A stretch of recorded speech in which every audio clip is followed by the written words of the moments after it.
This week on Millennial. I thought you were going to say gift card, which would have cracked me up because you just recommended a gift card. No. Gift cards there's a time and a place for gift cards. Yeah. It's the gift that says, I don't know you. Also, we are going to do Adult Pollyanna, $20. She just texted me this. I'm sorry, what? A Pollyanna? You've never heard of Pollyanna? Oh, no. No, what is that? I haven't. I thought you said something else, and I was like polyamorous. And there's a Furby instead of the girl. You know what? This will give me nightmares. Oh my goodness. What I'll do, I'll hang it like above my computer, and then I will strategically place a mirror on the opposite side of the room so that you always have to see it, no matter what.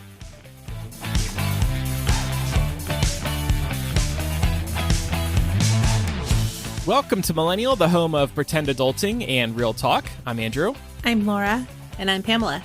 I wanted to start today's episode talking about the Avatar sequel, which comes out next weekend, I believe. Is it next weekend or this weekend? I should check that right. Avatar 2 comes out this weekend.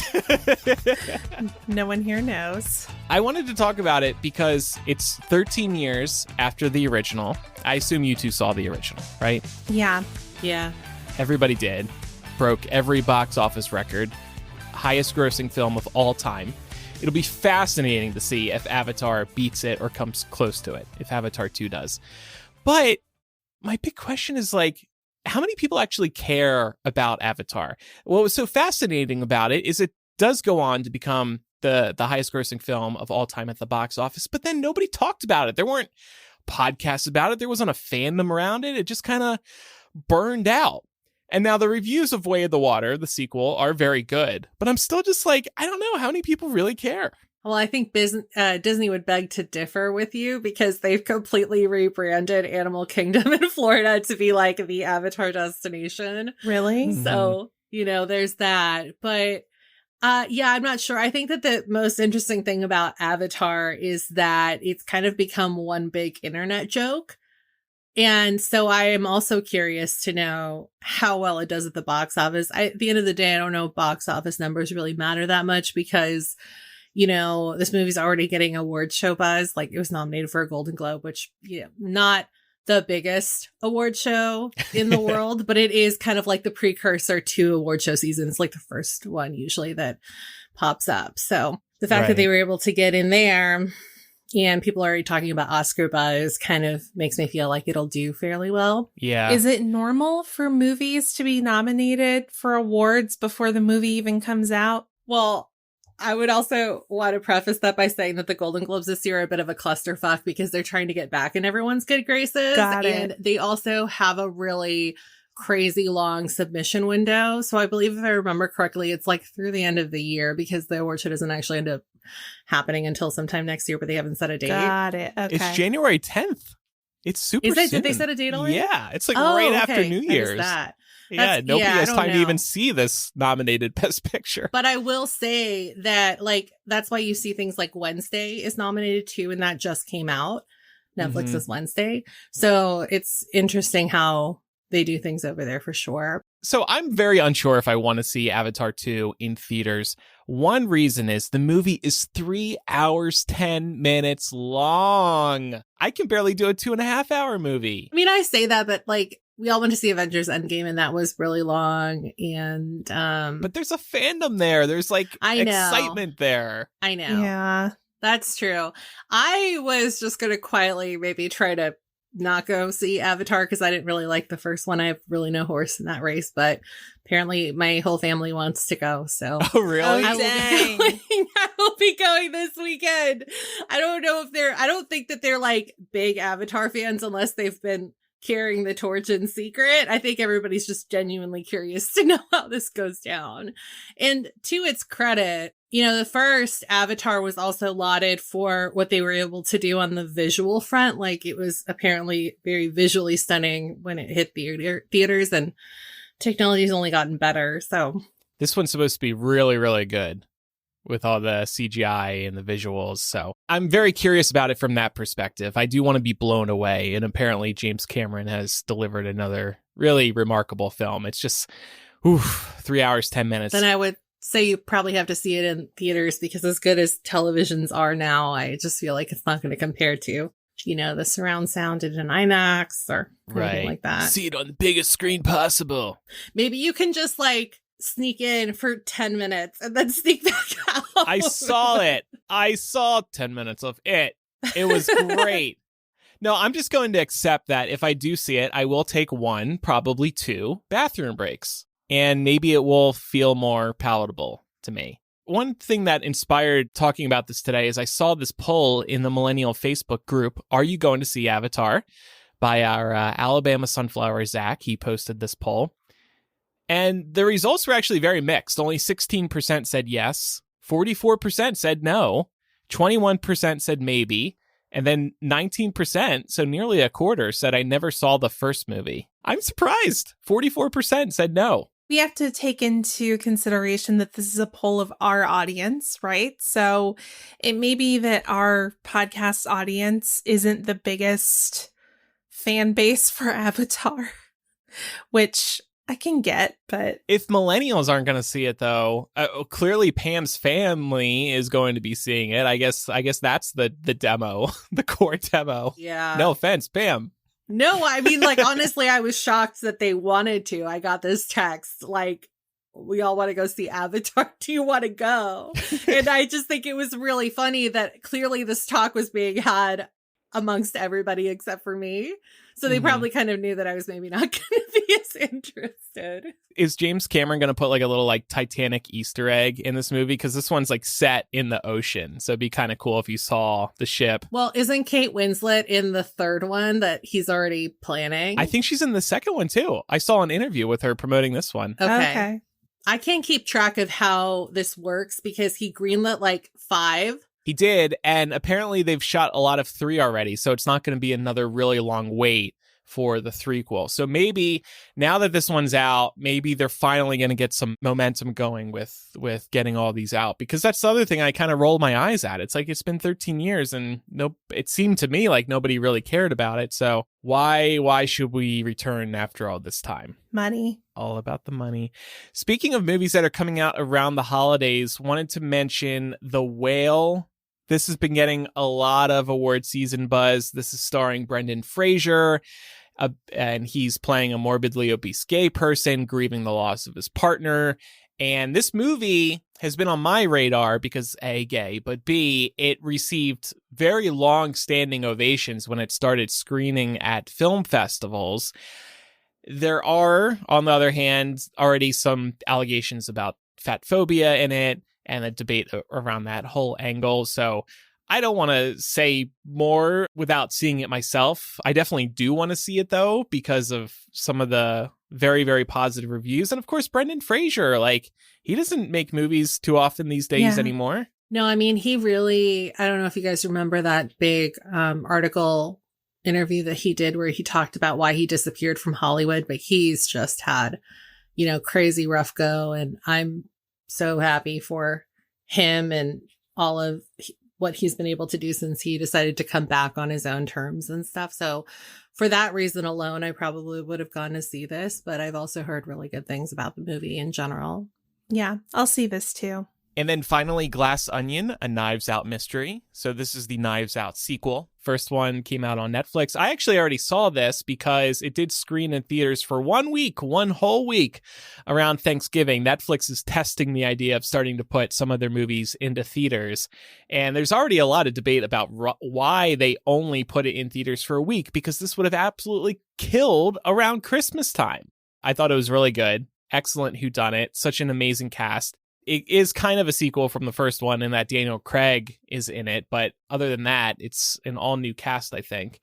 And yeah, it was a great time. So I would definitely recommend it. What about Christmas movies we traditionally watch around the holidays? Any regulars? Usually this time of year, I have to watch Love Actually and A Christmas Story at least once. These are, obviously movies that are products of their time, which if you haven't seen either of them, it's worth bearing in mind. But if you can put it in the context of when the movies were made, they can be really enjoyable. I get a lot of nostalgia factor out of both of these movies. So I'll probably be putting them both on at some point. Warning, potentially problematic. Yeah. Is the leg lamp problematic? Well, that and like the racist tropes that happen in it too. I honestly forget most of the movie other than the leg lamp and you'll shoot your eye out. Yeah, it has its issues. But yeah, I mean, just like everything's problematic, if you look at anything that came out before 2020 at this point, it's problematic. I also have a soft spot for Love Actually, so I feel you there. We always will probably watch the Home Alones, like Home Alone 1 and 2, so do a back-to-back double feature. And then I see that Moira is bringing up Jim Carrey's The Grinch, which my family also enjoys a lot. I like To Return to the Holiday. That's been one of my favorite Christmas movies for a long time, and I love Jack Black in it. It's a good cast all around, but Jack Black is like not the Jack Black that you're expecting. It's a whole different Jack Black. And then I also love the Santa Claus, which I think I mentioned a couple weeks ago. Not so much the sequel and the third one, but the first one I think is just so damn good. I have soured on the TV show though. It's very bland and it's trying to be for modern kids and it's vaguely Republican. Pam and I were texting about this a couple weeks ago. It seems like, not that it's a problem that a show or movie is vaguely Republican, but it's just like Tim Allen, who is Republican, you could tell he had some influence over the show and some of the jokes about woke culture and whatnot. Yeah, the one that really kind of turned me off the most was when they were like, oh, like, that's brat shaming instead of fat shaming, because like he was like, is the kid naughty or nice? And like, we can't see that anymore. And he's like, you can't even say Merry Christmas anymore. It's like, oh my God. There was no reason to say that. You know how many times I've had people say Merry Christmas to me in like the last 2 weeks? Right. Trust me, y'all. People are saying it. Not a problem. My only guess is because Tim Allen, he had this sitcom on ABC. Last Man Standing, it was called. And actually that had some conservative themes in it. And so my only guess is maybe they wanted to make it a little conservative, appeal to conservatives in the Santa Claus show because they thought that a lot of people from Last Man Standing would be coming over to see Tim Allen in another TV show. That's my only guess. But I have to admit, I'm pretty sure I've never seen Love Actually. I know all the memes. How? I don't think I ever have. It's just one of those movies I haven't seen. Andrew, this has got to be your year. I know. I was going to say. You got to commit. I think you'll actually like it. Okay. Will I cry?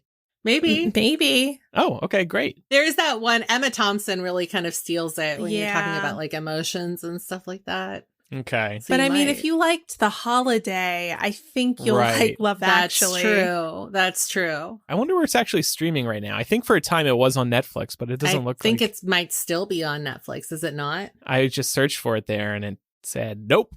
But Pam, you haven't seen A Christmas Story all the way through? I have not seen A Christmas Story all the way through. I mean, I have no room to talk after saying I haven't seen Love Actually, but A Christmas Story I've seen so many times, in part because, and I assume they still do this, on Christmas Day, TBS runs it on loop for 24 hours. Yeah. So I think that is part of the reason why I've not felt compelled to go back and actually watch it as an adult, because despite not having actually seen the movie all the way through, I'm all A Christmas Storied out because I it's get on it. for 24 hours. It's like when Freeform decided to put Hocus Pocus on for 24 hours. It's like, I love Hocus Pocus, but I don't want Hocus Pocus on TV for 24 hours, you know? I do think it's fun. You can just turn it on in the background. Like we would go over my grandparents' house and just have it on mute in the background while we're having our day. It turned into a tradition to like always watch A Christmas Story over there. So I do really like that movie. That said, I don't think I'm going to watch A Christmas Story Christmas. This is the new sequel on HBO Max. Why don't you think you're going to watch it? Because that's all these streamers do these days is create sequels just for the sake of creating a sequel, whether or not they have a good story together. Yeah. The reviews are actually okay. It's got a 78% on Rotten Tomatoes. So, you know what? That's pretty high, actually. Maybe I will check it out. Maybe you will watch it. You got to watch that. You got to watch Love Actually. Yeah, I'd rather watch A Christmas Story Christmas than 3 hours of Avatar: The Way of the Water, I think. Well, that's honestly, if I see somebody is saying here that we should have done a Love Actually commentary. Maybe we should save that for next year, because if we hadn't already done a variety show, I would have been down for that. Yeah. It would have been great to get Andrew's real-time reactions to watching Love Actually for the first time. Maybe I'll watch it on the way home for Christmas. Wouldn't that be cute? Well, actually, maybe you shouldn't. There's some nudity in there. Oh, it's an overnight flight. The kids will be asleep. It'll be fine. The kids will be asleep. Well, and Pam, I think you should see A Christmas Story. It is a classic. It feels like a rite of passage. If you watch Love Actually, I will watch A Christmas Story this year. That seems like a fair trade. Yeah. It is a fair trade. Two very popular Christmas movies.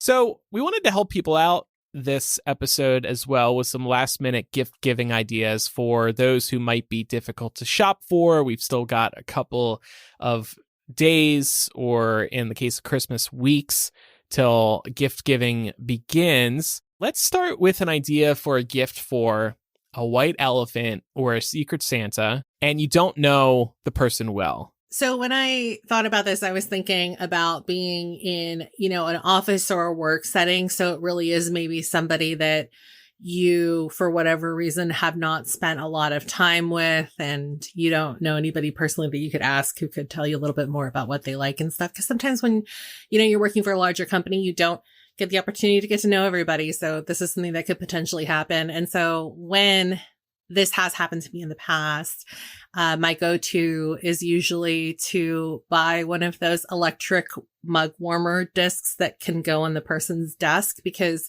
even though they're usually marketed for coffee, you can obviously keep tea warm with those. You can keep hot chocolate warm. And I just think it's a fun little desk accessory that somebody might not be thinking about buying themselves. And I think the nice thing about going this route is that you can pair it with a mug, and you can kind of personalize the mug a little bit, whether that just be looking for a monogram mug for the person's first or last name.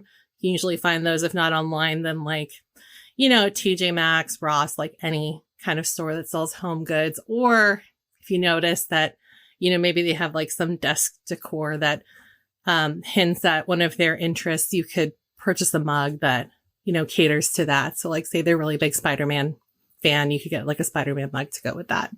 And I just think it's a really cute little gift, and you can definitely keep this at $30 or under if there's a lower price limit. That is a good idea. I have one of these. I would recommend the weight activated ones, not the ones with just a straightforward on off switch, because I used to have one of the ones with the on off switch, and I used to leave that on accidentally overnight so often. Whereas the weight activated one, when you put the mug down, then it turns on. And it's just so much easier and safer. Yeah, sure, you could accidentally leave your mug there, but at least in my case, I'm pretty good at bringing my dishes over. I know, Laura, you're not. You pile up all your dishes, you've told us. Okay, well, now that you've put me on blast, I'll fire back at you. I was just thinking, it was a really horrible Christmas the year that Andrew burned down his home because he left his coffee warmer on. That was one time, just one time. And I've gotten better. No, but I just offer that additional tip because I've made that mistake of keeping it on for hours. And obviously, with it being a heating device, it can take a decent amount of power. So the weight activated one is probably a safer bet. Yeah, that's a good tip. I mean, because I have just a Coffee Mate one, and it's very no frills on and off, and I've definitely left that on for longer than I should. So, but you haven't burnt your house down yet. No, not yet. Please don't wish that upon me. I would really like to not burn the house down. So I thought first, kind of a more abstract thought here. I would just, as a recommendation, do some light research into what this person's passions are. Who do they love?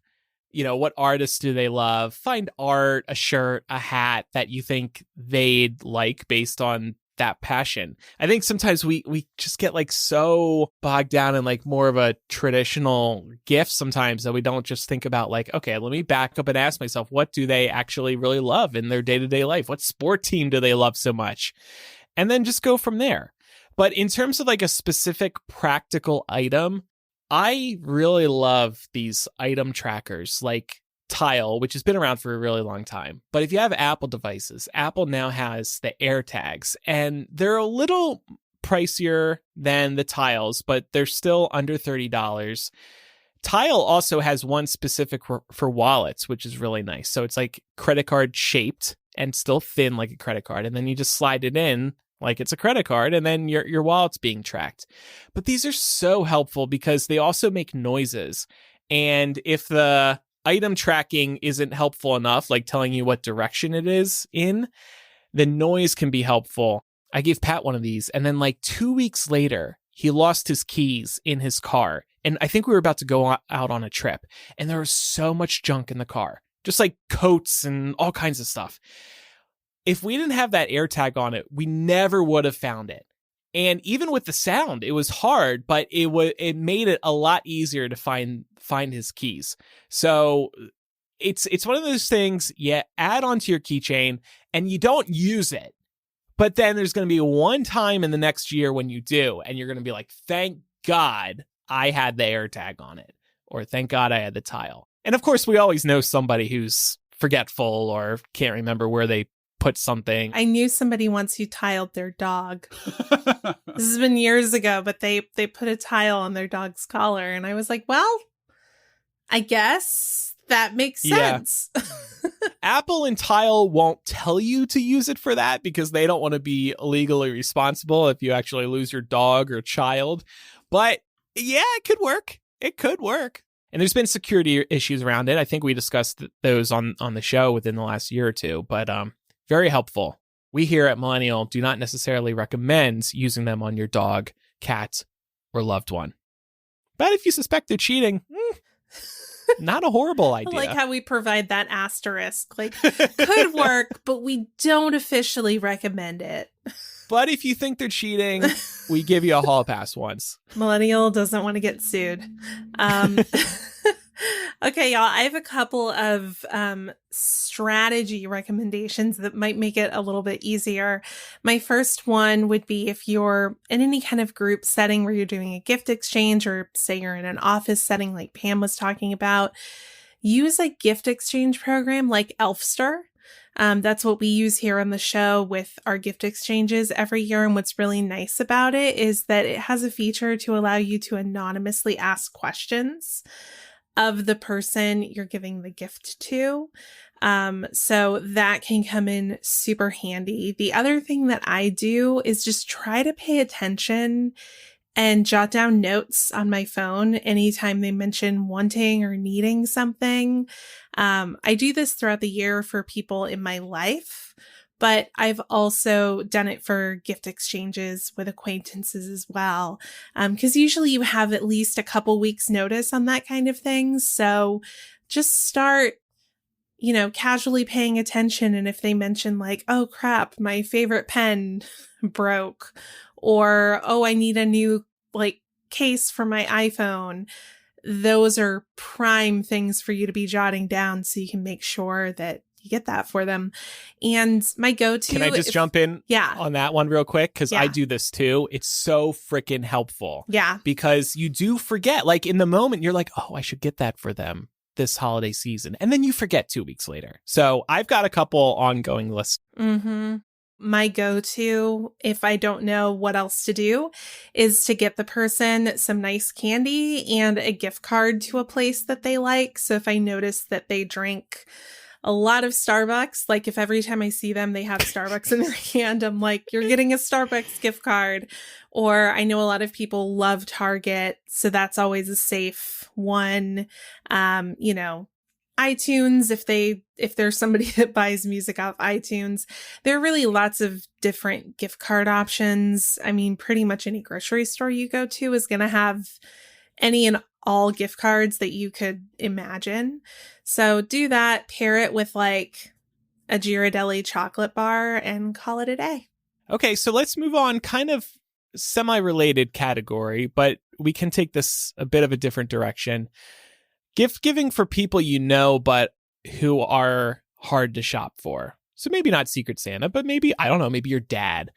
I saw a good tweet earlier today. There should be an annual census where everyone submits what they got their dad for Christmas just to give people ideas for the following year. That went viral today. Because certain people are really hard to shop for. Why is it such a stereotype that dads are the hard ones to buy for? Because dads are boring. They're boring. I used to just go to like Eddie Bauer or Tommy Bahama and call it a day. Tommy Bahama. It was like both the dad shops. Here's a new shirt. Merry Christmas. Ooh. Yeah, exactly. Like, ugh. But Hope your dad doesn't listen, Andrew. I aspire to never be that boring. Some dads are cool, but I guess not our dads. Nah, I mean, it depends, of course. But I think traditionally it's difficult to shop for dad because it's like they have their things that they like. They have their shows. They have their bologna sandwich. And like, that's it. That's their life. When I think of this question, I try to think of like an aunt or uncle who I'm friendly with, but I don't really know what they would need. So like, what does everybody need, or what can they do? What can I give them to enhance something in their life? And I think of something that I think we've mentioned once or twice on the show before. Pam, you may have made a recommendation last Halloween or last holiday season. Smart plugs. Specifically, I really like the Casa smart plugs. When I was doing research, they had a deal 3 of these for $20. Normally it's 2 for $20. So that deal may have changed by now, but they're pretty small, so they can fit easily behind like a TV cabinet or other cramped spaces. They work really well. They're very easy to set up. That's probably my favorite feature of these Casa smart plugs. And then what you can do with them is you can put them on a timer. You can have them automatically go on, say, 20 minutes before sunset, and it knows when sunset is in your area, so that time will change every day, which I love because especially this time of year when we're shifting the clocks, you want to kind of ease that transition. And I think having your lights automatically come on with the sunset helps ease that transition. And then they're also super helpful for when you go out of town. So you could still have the lights come off and on. You can have them shut off at random intervals each day. Hue light bulbs do a really good job at replicating those kind of like features to make it look like you are at home. So, and everybody can use these, I think. Anybody can use these. So, and for so many things, not just lights, fans, computers, coffee makers, like so many ideas for these. So smart plugs are great for really everybody. So I thought about this from the perspective of if you have someone who's tough to buy for, but all the things that you know they like aren't necessarily things that are readily available. Like think about a vinyl record that's, obviously no longer being produced and it's rare and hard to find, or, a book or a game or anything like that, that they're a big fan of, but that just isn't mass produced anymore. Turning to eBay, I think, is a really good choice. I've done this a couple of times over the course of my Christmas shopping history, and it's always been a really big hit.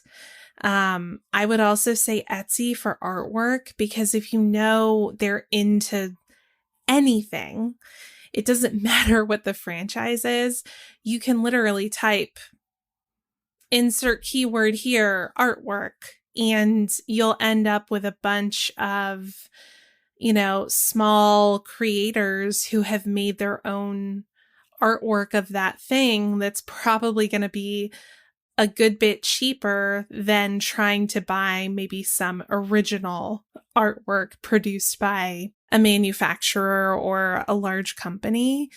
Plus it has that nice personal touch on it. I've gotten a couple of things, pieces of artwork off Etsy this year for Christmas, and they're really unique.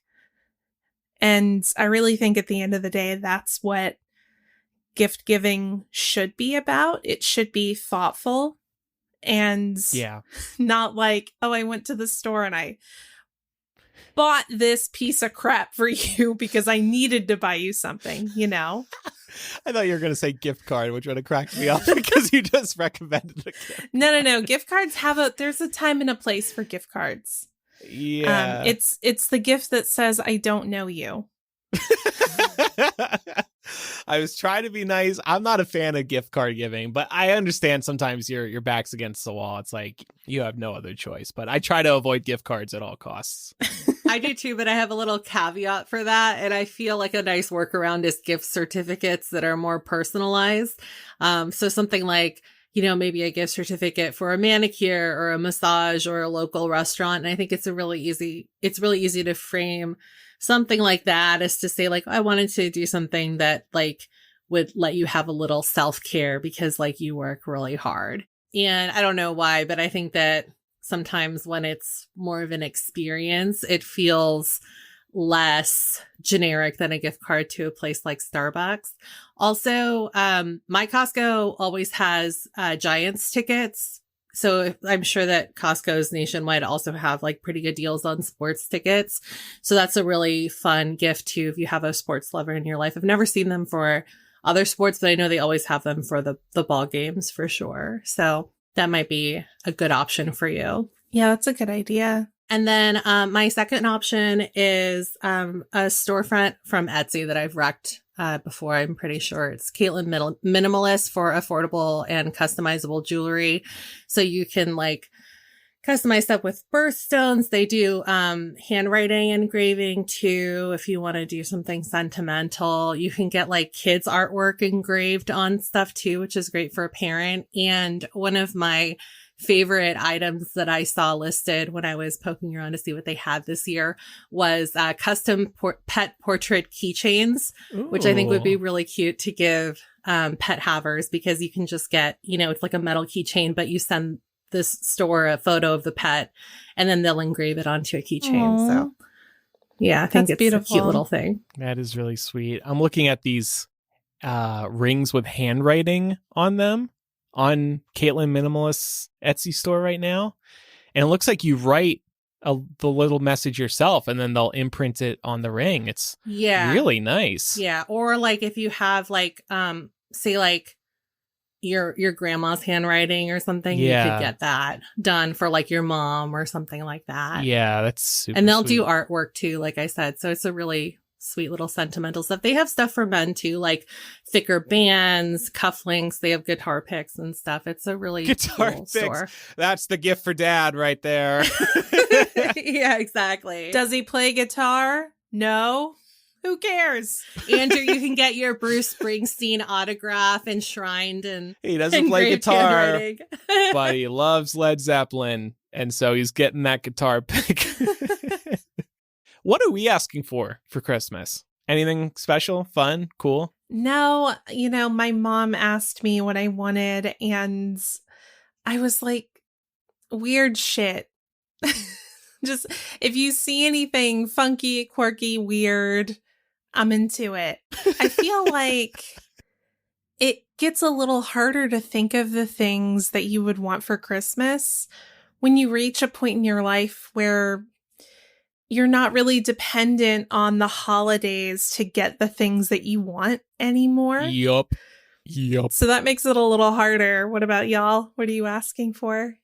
If I can, I will go on a no buy for some things that I don't really need because I'm like you. Well, you too. It's like if I need a new pair of shoes, I'll just buy a new pair of shoes. Yeah. Why do I have to wait till Christmas? I need this now. But if it's like, if I don't need it now, then I'll just be like, okay, I really want these. Let's like put them on my list because, you know, mom will ask or my stepmom will ask. So like a good example of this is that I wanted a sewing machine and I was going to buy it. And I was like, no, I'll just like wait and I'll put that on my Christmas list. Not like a fancy sewing machine, but just like a sewing machine so I could learn. And I just feel like that's a very mom gift. Like mom would want to buy a sewing machine for her kids. Yeah. So yeah, I try and like save stuff like that for my Christmas list if I can. I think my holdup is I would love if somebody bought me a $400, $500 thing that I've wanted for a really long time. But of course, I'm not going to ask anybody to spend that much on me. So then I have to ask them to buy me the $30 thing that I can just buy myself. Right. And then I'm kind of at the stage, because I completely agree with you, Laura. Like, I'm in the same boat in terms of like, I could just buy this stuff for myself. But then I give people a list, and then it's just like not exciting. It's like, oh, you bought me the thing I told you to buy me. And I appreciate it, but it's just not exciting. I'd rather not give gift ideas and let people come up with their own ideas. And then being genuinely surprised is half the fun. That was half the fun when we were kids too. But I understand when you get older, it's also can be more difficult to shop for somebody, but still you can put a little thought into it. Trying to think up ideas for Pat. Like, I'm doing a couple things off his list, but I'm also trying to think up some original ideas because I want to surprise him. It's a lot of work. It's a lot of mental work. It's hard to be thoughtful, isn't it? I'm just trying to be out here protecting myself, survive. Like, Maybe I really got tired of it. Maybe that's why the concept of like lists or like, what do you want for Christmas lists is hard to swallow, because like here we are, like we did this whole segment of trying to appear thoughtful in our gift giving, and then nobody else in our family can do the same courtesy as just like thinking of thoughtful gifts for us. You know? You know what's so funny? My mom literally just texted me. Also, we are going to do adult Pollyanna, $20. She just texted me this. I'm sorry, what? A Pollyanna? You've never heard of Pollyanna? Oh, no. No, what is that? I haven't. I thought you said something else, and I was... I was like polyamorous. I'm in a polyamorous relationship, just so you know. Merry Christmas. No, Pollyanna is white elephant. Oh. I've never heard of that. White elephant is when like there's a pool of gifts and somebody draws one and you can steal. Yeah. Okay, that's what Pollyanna is. I don't know why it's called Pollyanna in Eastern Pennsylvania and South Jersey, but adult Pollyanna, I think it was the qualifier that threw me. I was like, what? Well, because there's a lot of like younger cousins in the family. Yeah. I guess that's like the hint to still get gifts for like the littles, right? But then like adults don't have to buy for each other. Right, exactly. And that's the benefit of this. So you don't have to buy a gift for everybody. It's just you buy one thing. But Right. Since we're sitting here talking about gifts for like wider groups of people, I think I'm just going to do the smart plugs. I'm going to do one of the things that you two suggested, a mug warmer. Yeah. Do you two give your family a list? Laura, you said you told your mom, get me weird shit. Yep. That was my list. I can't wait to see what she gets you based on that ask. Because I'm Googling the phrase weird shit and I'm not seeing like a gift guide. So. Yeah, I don't think that is how that's going to go. I'm actually surprised you haven't seen worse things by Googling that. Don't do Google images. Yeah. I do give a list, but it's because they ask, you know? Okay. Like, and there's like, it's not really a cutoff, but my mom's always like, remember, like the deadline for the Christmas list is Black Friday, because she wants to get, you know, the shopping done. Yeah. So it's always right around Thanksgiving that our Christmas list is due.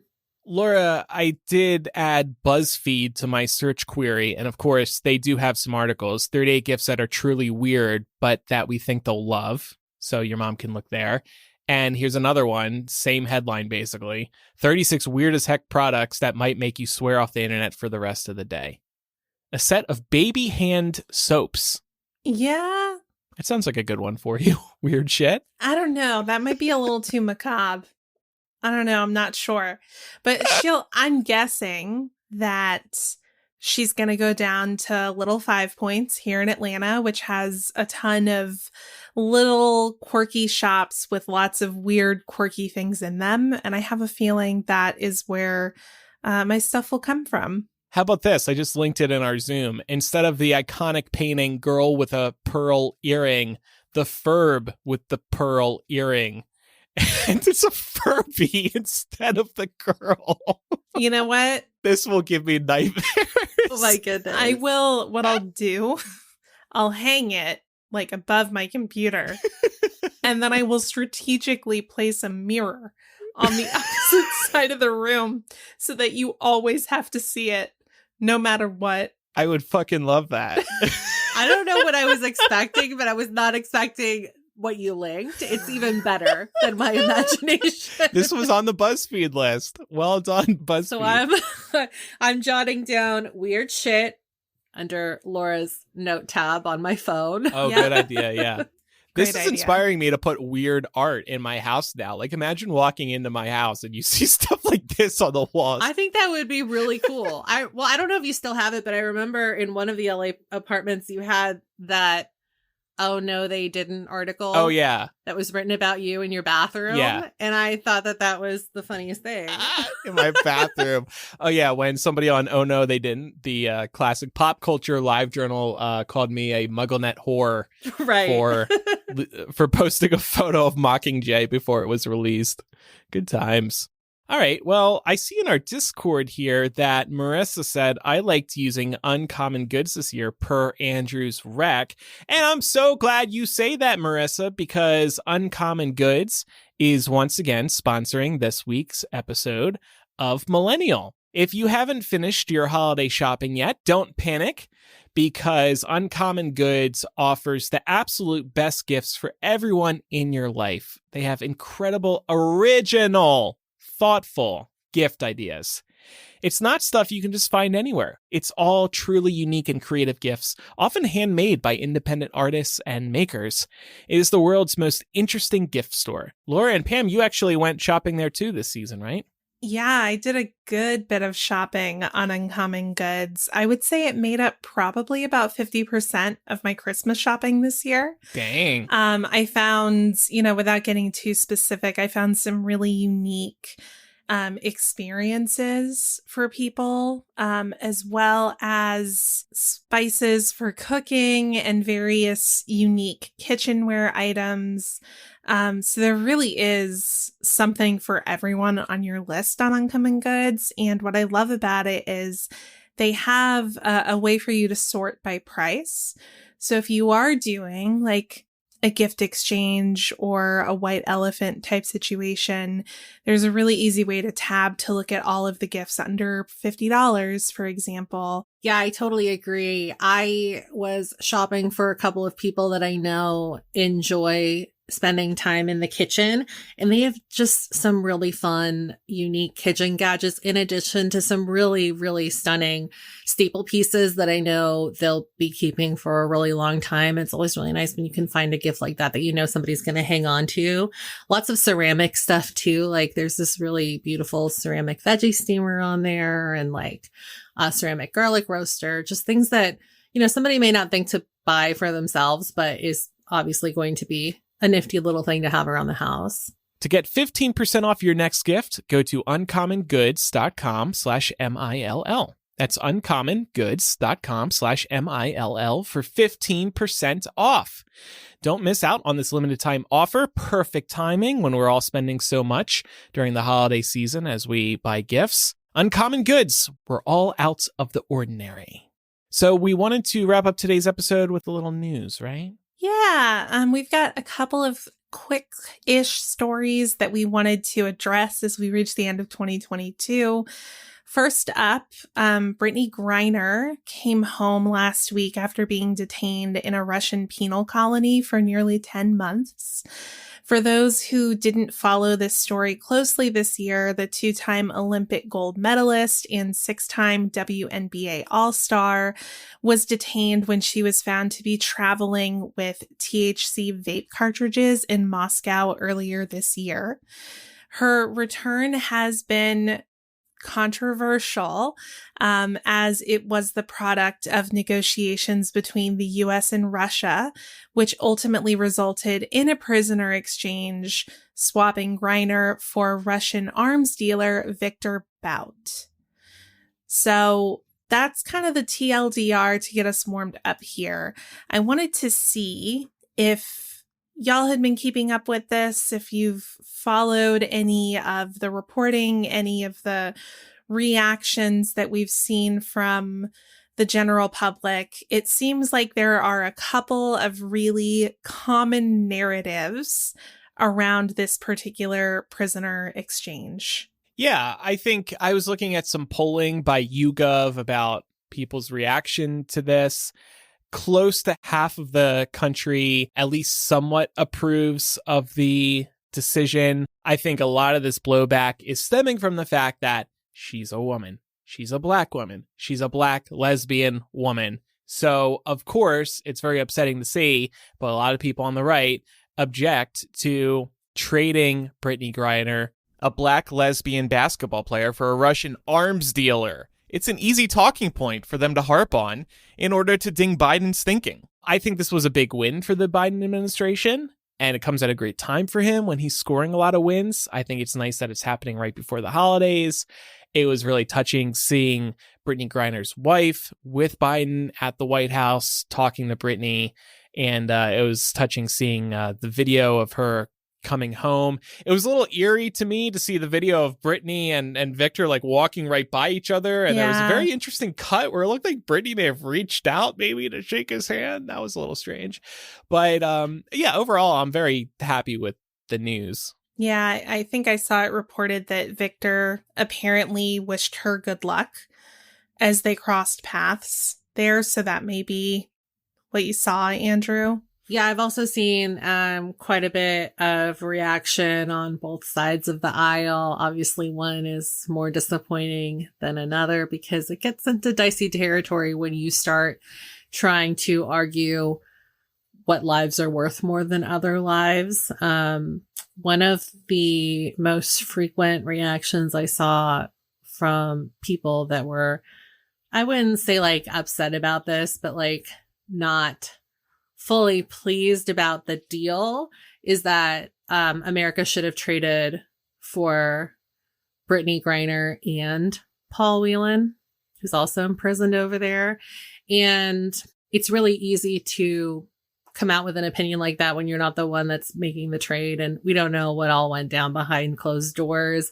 Russia probably is driving a hard bargain, and I doubt that there was much wiggle room here. And at a certain point, you just kind of have to have faith that the people in charge of making these really tough decisions and these negotiating these deals are doing the right thing and doing the best that they can. Because we're never going to know what happens behind closed doors in that regard. I'm so glad you said that because there are a lot of armchair foreign policy experts out there talking about this situation and about prisoner swaps in general as though they're these easy negotiations. They're obviously not. If, Brittany Griner has been imprisoned since February, if Paul Whelan has been in prison since 2018, these types of negotiations are never quick and easy, and they're also never clean. I think it's unrealistic to expect any kind of hostage exchange is going to be 100% perfect or ideal. But I am glad that you brought up Paul Whelan, Pam, because as I mentioned, he has been over there a good deal longer. And according to the Biden administration, the reason that Paul Whelan has been treated differently than Brittany Griner is that Brittany Griner was arrested for drug smuggling and Paul Whelan was arrested for espionage. Now, the truth is he went over to Russia in 2018 for a wedding and he was arrested for espionage while he was there. He denies all of that, of course, and there's at this point no evidence that he did anything like that. So I think it's a clear case of Russia trying to play chicken with us. I think it's also worth pointing out that Brittany Griner was arrested literally the week before Russia invaded Ukraine, like days apart. There's no way that Russia doesn't make these moves very intentionally. Also, we know that Russia has a history of trying to meddle in the affairs of other countries, not just the US, but trying to meddle in the affairs of other countries by creating false narratives through propaganda, or by doing things that create wedge issues for that country's people. Case in point, Brittany Griner. The United States feels very divided. Although, Andrew, you did show that the YouGov poll shows that the majority of people are in favor of it, but there is still a pretty significant number of people who are not happy with the way this deal went. Something that I want to point out, just in terms of fairness, to make sure that we're giving the most rounded representation of the facts that we have here. Victor Bout, who, we traded for Brittany Griner, he was convicted of conspiracy to kill U.S. citizens and officials, as well as for providing aid to terrorist groups. He was not serving a life sentence here. We didn't cut somebody's life sentence short to send them back to get Brittany Griner back. He was serving a 25-year sentence, of which he had served 14 years already. So he was already more than halfway through his 25-year sentence, which presumably he would have gone back to Russia in another decade or so. That said, is it great that a known arms dealer who's been convicted of these kinds of things is back out in the world? No. But then you have to ask yourself, is that a reason that we want the United States to let American citizens languish in these conditions abroad? Because we know the conditions are horrible in these penal colonies. And we also know that Brittany Griner, base level, being a lesbian in Russia is dangerous. And for being held over there for nothing. Yeah. My understanding, it's a tricky situation, as you're describing. There was a whole movie made about this guy called Lord of War, and I haven't seen it, but my understanding is if you see this guy, you'll be even more shocked by everything that he did. I think the other thing to keep in mind is it's not like the U.S. is just going to forget about him and that's the end of the fairy tale. It's like they're going to continue to keep an eye on him. Yeah, it's not like he falls off the radar. The other thing that I would just add here too, and we won't get into all of these examples because it's way too much, and we could honestly have like a whole series of episodes about this. The US and Russia are no strangers to prisoner swaps or hostage swaps. We've done it many, many, many times in the past, and this is not the first time that I think the current American public would look at the exchange and say, that doesn't seem equal. Because I think therein lies the difference between the way the State Department and the American government views these kinds of exchanges and the way someone like Vladimir Putin views them. You're talking about two different mentalities. One is viewing the people they're exchanging for as assets. The other is viewing them as citizens who deserve to be home. And if they have done something truly illegal that they need to face consequences for, they should be tried for that here. That doesn't apply in the case of Brittany Griner. Her THC cartridges were actually prescribed by her doctor. It wasn't like she smuggled things that would have been illegal for her to have here over there. It was a medical necessity that she took with her. And you can have feelings about whether or not she should have done that. But at the end of the day, I think what we all have to ask ourselves is that a reason? No. For an American citizen to languish right in a Russian penal colony? It's small potatoes, and I doubt we have many listeners who disagree with us. No. For anyone who's curious about the U.S.'s history with prisoner swaps, we have some resources we're going to share in the show notes. If you want to learn more about the many, many times that this has happened in the US's past. Please look there for more. But I wanted to ask y'all, and I think I might know the answer, but do we think the US should only be making swaps of, quote, equal value? No, because I think everything is a case-by-case basis, and you can't just go forth with foreign policy of any kind with that black and white mindset.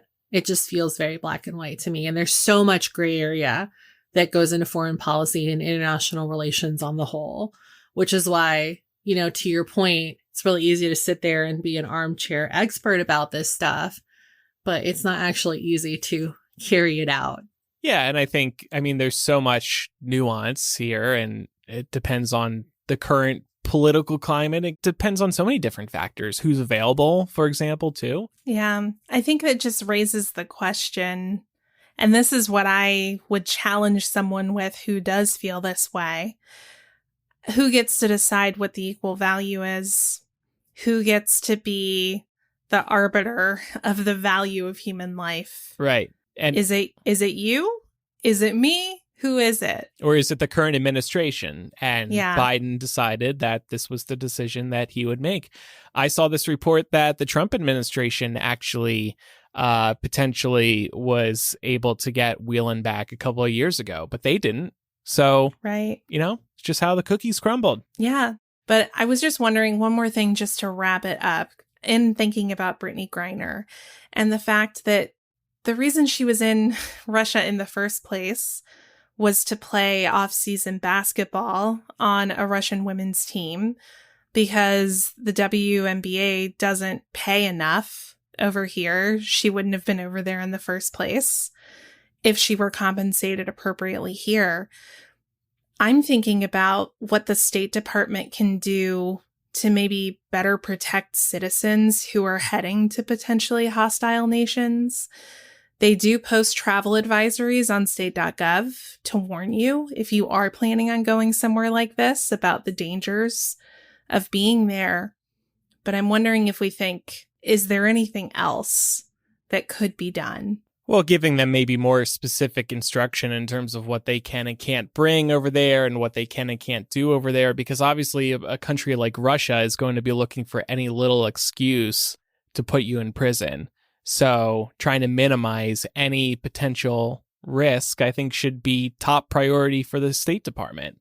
And in the case of Brittany, maybe they did tell her, maybe it just came through one of those advisories, but hey, don't bring marijuana over there because they could potentially get you for that. Maybe they just need to be more direct with everybody, especially high profile people like somebody on a basketball team. That also kind of goes back to, obviously, I'm assuming she's there on a work visa if she's playing professionally over there to make money. It seems to me like that's a huge blind spot in whatever kind of, you know, information you need to read through before you apply and get approved and go over there, because that is a process. So it seems like maybe there's some work that could be done to kind of help people out in that regard. That doesn't really help general tourists, though. But I guess if you are visiting a country, then Yeah, you should probably be doing some research yourself to at least be a respectful visitor to that place. 100%. I think probably a regular tourist might not be in as much danger of this. Not to say there's none. So please don't take this to mean you can go to Russia and like light a doobie up in Moscow somewhere. Please don't do that. But the common thread between a lot of these situations is that it's people who are either military or ex-military or have some kind of, you know, high social status. Because again, Russia's being strategic about who they choose to detain because they want to get their prisoners back from us. They're not going to play by any fair rules, so they're going to pull a lot of bullshit. So we just have to be as careful as possible to try to avoid that bullshit. Well, we can wrap this part of news just by saying we're really glad that Brittany is home safe in time for the holidays, that she's back with her wife, that she can be with her family. Really just hopeful that she's getting the help and assistance she needs after that ordeal. And, you know, definitely wishing for the safe return of Paul Whelan and all other Americans who are being unjustly held abroad. But speaking of some bullshit, we can talk about this quickly. Kirsten Sinema, this bitch, I swear to fucking God. Laura's arch enemy, one of them. Friday morning, like 7 a.m., first thing I see, Kirsten Sinema is leaving the Democratic Party and is registering as an independent. I went into a fucking tailspin. I was like, no, what does this mean? So I've got some good news for anyone who might be concerned about this. Does this fuck the 51 seat majority? No, it does not. Because Sinema is still going to continue caucusing with the Democrats. She just has to be different. It's so telling to me that she chose to do this 3 days after Georgia reelected its first Black senator to get us that 51st vote. I was like, this bitch can't stand not being the center of attention. And she knows that now that there's that 51st vote in the Senate, she doesn't have the death grip on it that she had before. Okay, whatever. But because she's going to continue caucusing with the Democrats, it doesn't change anything with the committees. Democrats aren't going to have to enter into a committee power sharing agreement or anything like that before. But I wanted to talk about why she did this now. I think if you look at her favorables and unfavorables in Arizona, it's not looking great for her as a Democrat. There is a very high chance, because she is up for re-election in 2024, there's a very high chance that she would get primaried as a Democrat. So I think this move to independent was strategic for her to not have to face a primary opponent from the left. And to continue being the center of attention. Yes, exactly. So it's all, honestly, a lot of noise. It's created for a lot of headlines talking about Democrats being in disarray and whatnot. It's very rare we see somebody on the left defect. Certainly we see many more people denounce Trump on the right than we see any sort of like chaos similar to that on the left. But I can see why the right would want to take this opportunity and pretend like Democrats are in disarray. Yep. I don't think they are when it comes to this Kirsten Sinema story. No. She also did this on a Friday. If you know the media, you know, typically you drop news you want to hide on a Friday because less people are around over the weekend. And then by Monday, everybody's forgotten about your what's called a Friday news dump. So I feel like her timing was very purposeful, too. She did it on a Friday because maybe she didn't want many people talking about it heading into the holidays and the weekend. Yeah. But we're here on Monday. We didn't forget. I know. Tuesday. And again, I think it was less about wanting to fuck Senate Democrats and more about trying to set herself up for 2024 because she knows she's in trouble. It was very interesting because Bernie Sanders actually spoke to this. He is an independent who also caucuses with the Democrats, and he had nothing nice to say about Kirsten Sinema or this decision to move to independent, which I really appreciated him saying. He really called out that this decision seemed to him to be more about Arizona politics than about U.S. national politics. And I agree with him. Okay. Fair enough. Yeah. Fair enough. So, you know, Kirsten Sinema, like whatever candidate there is who runs against you as a Democrat, I'm going to be making some donations across state lines coming this election cycle because I am so sick of the audacity of this bitch. I know. She's really annoying. I didn't know she was bi. She was at this gay marriage bill on Tuesday, and she was with Biden. I was like, ew, don't talk to her. Ew, no. We don't like her. She's annoying. Yeah, all right, I guess it's one day. Yeah, she was, it was funny because when she was running for Senate, she was very openly talking about being bi. And then ever since she secured her seat, she has not really been that outspoken about it, at least not publicly. And, since then, she's done things to obstruct and block the progressive agenda that would have benefited gay people. So she sucks. All right. Well, that's it for the news. And just a reminder again, next week we'll have our final episode of the year, and Pat and Mark, my and Laura's boyfriends respectively, and Chloe, Pam's girlfriend, will return to the show for our final episode of the year, and we will be doing our gift exchange, and we'll be making some 2023 predictions, looking at which 2022 predictions came true, and more. So stay tuned for that. And we didn't want to give recommendations this week because we were giving various gift recommendations earlier, but I had to throw this in at the last minute. You have those things that are battery powered, and you're like, you get it home and you're like, oh, fuck, I didn't realize this was battery powered. Case in point, a star that lights up that you put on top of your Christmas tree. Pat got one last year, Mickey Mouse one, battery powered. We didn't realize it was battery powered until we got it. We didn't want to return it. It's just a hassle to have to keep replacing batteries, especially on top of a tree. I was like, there's got to be a better way. So I found on Amazon this thingy, and we'll just link to it. It takes batteries, but it lets you run a wire into the batteries. It's very safe and easy to do. It's all set up for you. So then you can turn a battery operated object into something that's powered by the wall. So it's just way easier and such a great solution for if you have anything that's battery powered and you don't want to keep replacing the batteries. So I had to get that in this week because it is the holiday season and we have a lot of things that are battery powered. You know what? I'm going to get one of those tonight because the star on top of our tree is, I had to loop in a small strand of lights that is battery powered, and it's such a pain because everything else is smart plugs except for the star on the tree. Okay. Yeah. Oh my gosh. I know. This is a game changer. Couple other reminders before we wrap up. Make sure you're following the show for free in your favorite podcast app so you never miss an episode, and do leave us a review in Apple Podcasts or Spotify.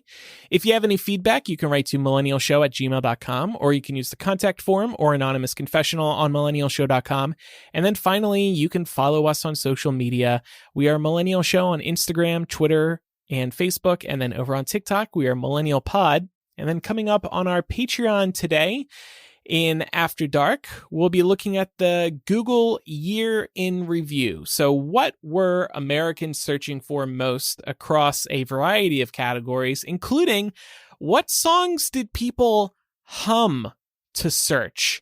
It's like you know a song, but don't know the lyrics, so you just start going, Google can actually help you. So we'll see what people were humming most in 2022. And by the way, we also released a new variety show on Tuesday. We reviewed season 5 of The Crown, and we also talked about this Harry and Meghan Netflix docu-series. We had lots of thoughts about it, and we were laughing at some elements and rolling our eyes at others and celebrating others too. So it was a very well-rounded review. Check that out on the variety show this week. Patreon.com/millennial is where you can support us. Thanks everybody for listening. I'm Andrew. I'm Laura. And I'm Pamela. Bye everybody. Bye.